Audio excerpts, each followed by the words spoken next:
정영돈, 김구라, 김하늘, 차태현, 이병헌. 여러분들이 좋아하는 이 스타들의 공통점이 뭔지 아세요? 바로 공황 증상을 겪어본 적이 있다는 것입니다. 공황 증상의 고통은 흔히 말로 표현할 수 없는 절규와도 같다고 합니다. 오늘은 그 고통에서 벗어난 생생한 회복 사례를 가지고 이야기를 할 예정이니 영상을 끝까지 시청해주세요.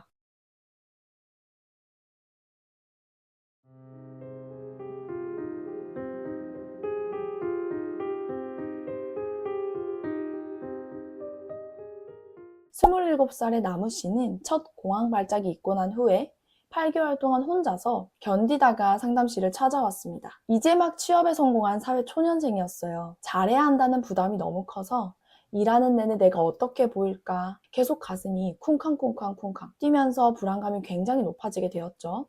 같이 입사한 동기가 앞서가는 것을 보면 내가 잘 못하는 것 같다는 생각이 들어서 더욱더 불안해지고 좌절감을 느꼈다고 합니다. 그렇게 하루하루 꾸역꾸역 다니다가 프로젝트를 맡게 되었는데 프로젝트 발표 날 아침에 자료를 정리하다가 공황 발작 증상이 나타나게 됩니다. 갑자기 숨이 쉬어지지 않고 심장이 두근거리기 시작하면서 자신의 몸을 통제하기가 어려웠다고 해요. 응급실을 가게 되었는데 거기에서 처음으로 공황이라는 이야기를 듣게 되는 거죠. 이거 여러분 사연 아닌가요?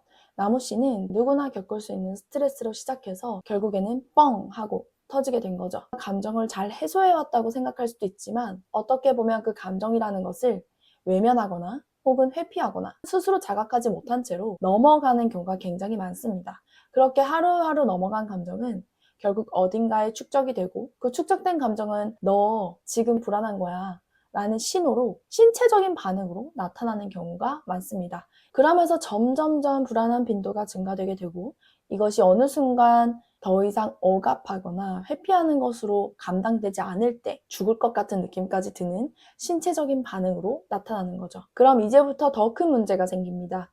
공황 증상이 한 번이라도 나타나게 되면 그때부터는 매 순간 불안이 시작됩니다. 왜 그럴까요? 공황 증상이 언제 어느 때 나타날지 모르기 때문에 공황이 올까봐 두려워집니다. 그러다 보니 일하다가 공황이 오면 어떡하지?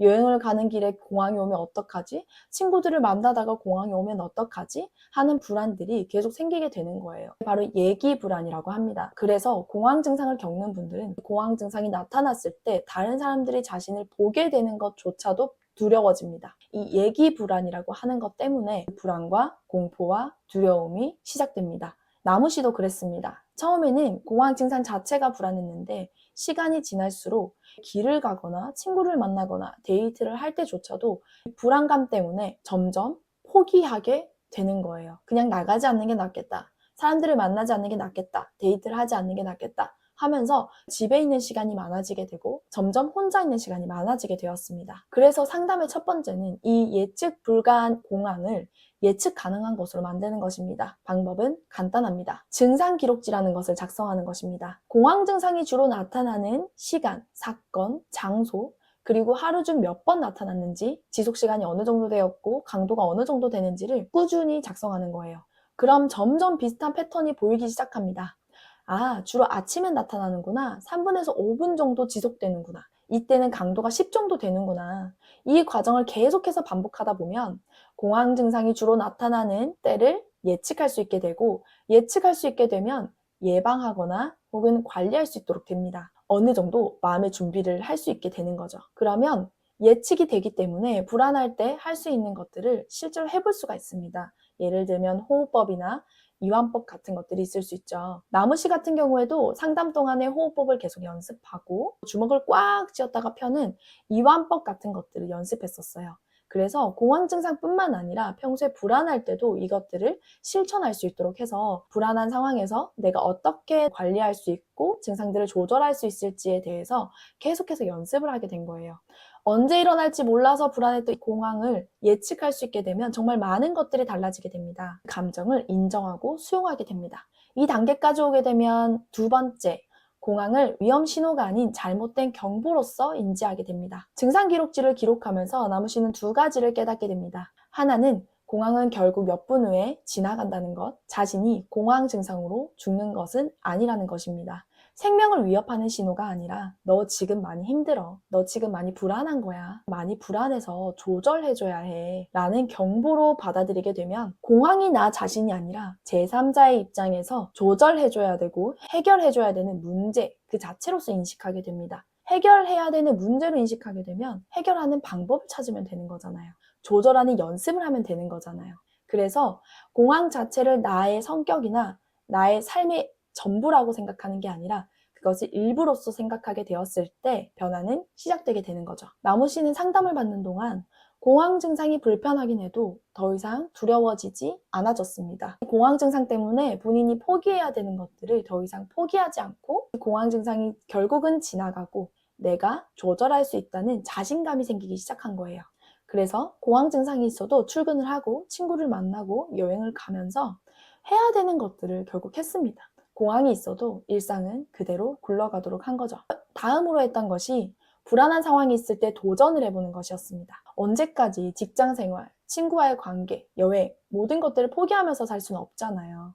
그래서 아주 작고 사소한 것부터 실제로 해보았습니다. 친구들도 만나러 가보고 프로젝트에도 맡아보고 발표 연습도 해보고 하면서 점점 일상으로 돌아가게 되었어요. 이 과정에서 나무 씨는 성공 경험들을 계속해서 쌓아나가게 됩니다. 그러면 전혀 할 수 없을 것 같았던 모든 것들이 할 수 있구나. 자신감과 확신으로 바뀌게 됩니다. 그래서 상담 동안 프로젝트를 무사히 마치기도 했었습니다. 물론 처음부터 결코 쉬운 일은 아니에요. 많이 힘들고 어렵습니다. 하지만 불안이나 공황에 더 이상 잠식되지 않기 위해서는 용기가 필요한 때가 있습니다. 종종 많은 분들이 불안하거나 우울하면 그 자체를 나 자신 혹은 성격으로 받아들이고 자책하기도 합니다. 하지만 이것들을 하나의 증상으로 본다면 그저 두려운 대상이 되진 않습니다. 왜냐하면 해결해야 되는 문제는 그 방법만 알면 되는 거잖아요. 오늘 제가 그 방법을 말씀드린 거예요. 이제는 안다. 공황이 찾아와도 저를 해치지 않는다는 것을 안다. 제가 통제할 수 있다는 것을 알게 되니 더 이상 두렵지 않다. 라고 얘기해 주셨습니다.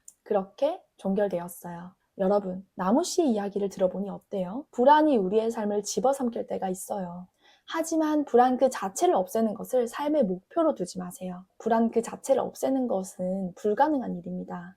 그러면 어떻게 해야 할까요? 불안해도 당신의 삶을 그대로 살아가는 것이에요.